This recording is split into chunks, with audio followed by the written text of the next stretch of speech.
మన రాధాకృష్ణ అన్న మీద కొంతమంది మైనంపల్లి వాళ్ళ అనుచరులు వచ్చి ఇట్లా ఆయన మీద మాటలతోని దాడి చేయడము, ఒక పెద్ద మనిషిని పట్టుకొని యాదవులు అంటే అంత తక్కువ చులక చూపేంది అని నేను ప్రశ్నిస్తున్నాను.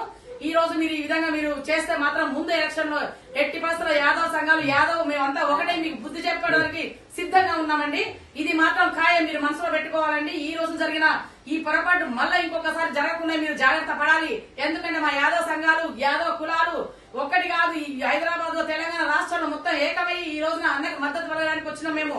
అంతేకాదు మహిళలు ఎక్కడున్నా కూడా మహిళా సంఘాలు మొత్తం వచ్చి అన్న ఏమంటే నడుస్తాం మేము. ఈ రోజు జరిగిన అన్నకి అవమానం ఎంత అంటే ఆయనకొక్కటి జరిగింది కాదు, మా అందరికి జరిగింది, తెలంగాణ రాష్ట్ర ప్రజలకు జరిగింది. ఒక్క మల్కాజిగిరే కాదు, ప్రతి ఒక్క దాంట్లో ఉన్న మహిళలు స్పందిస్తున్నాం మేడం.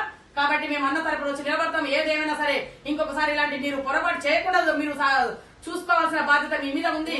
ఆయన పెద్ద మనిషి 100 మందికి 1000 మందికి అండగా నిలబడి ఆయన అడుగుజాడలో 1000 మందికి ధర్మపక్షాన్ని నిలబడి ఆయన యాదవుల సంఘాలకి నిలబడి కొన్నింటికి ఎంతో మందికి చేస్తున్న వ్యక్తిని పట్టుకొని మీరు ఆ విధంగా దూషించడము, ఆ మాటలు యుద్ధం చేయడము, ఆ ధనుచలతో మీద వచ్చి అటాక్ చేయించడం అది చాలా తప్పు. మీరు చేసిన చాలా సరిదిద్దుకురాని తప్పు. ఈసారి ఆ విధంగా కాకుండా మీరు జాగ్రత్త తీసుకోవాలని నేను తెలియపరుస్తున్నా.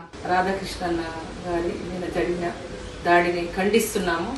మేము మహిళా మహిళలందరం, ఎందుకంటే ఒకరొకరు ఒక మాట మాట్లాడతారు. ఈ రోజు ఒకటే రేపు ఇంకోటి జరుగుతుంది మా యాదవుల మీద.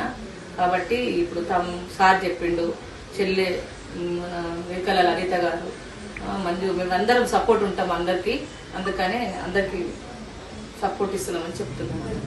ఏదైతే రీసెంట్ గా మల్కాజ్గిరిలో జరుగుతున్న పరిణామాలు, ఒక సంఘ సంస్కర్త అనేక సమాజ సేవా కార్యక్రమాలు చేస్తూ ఏదో రాజకీయాలకు లేకుండా కూడా రాజకీయాలు అందరికీ మద్దతు నుంచి పెద్దన్న లెక్క ఉండి మల్కాజ్గిరిలో ఉండి రాధాకృష్ణ అన్న వారి మీద, వాళ్ళ మనుషుల మీద ఏదైతే మొన్న మైనంపల్లి గారి వాళ్ళ అనుచరులు దాడి చేయడాన్ని ఖండిస్తూ ఈ రోజు అన్నను కూడా ఒక వయసులో ఆయన కంటే పెద్దవాడని కూడా గౌరవం లేకుండా మైనంపల్లి వాళ్ళు మాట్లాడడం చాలా దీన్ని ఖండిస్తున్నాము.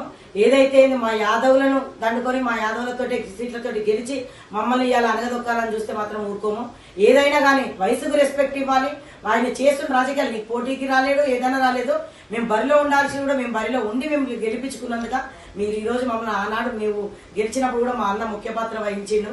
ఇవన్నీ తెలుసుకొని కూడా ఒక వయసు కూడా మర్యాద ఇవ్వకుండా నీ వాక్యాలను మేము తీవ్రంగా ఖండిస్తున్నాం. మైనంపల్లి గారు ఏదైతే ఉందో మా బేషరతుగా మా అన్నకి మళ్ళీ క్షమాపణ చెప్పాలి. ఇలాంటి సంఘటనలు పునరావృతం కాకుండా చూసుకోవాలి. ఏదైతే కానీ ఇంకా ముందులో ఏమైనా జరిగినా కూడా మా తెలుగు రాష్ట్రాల నుంచి కానీ మా యాదవులు కానీ మా సంఘాలన్నీ కూడా అన్నకు మద్దతుగా ఉంటాయని తెలియజేస్తూ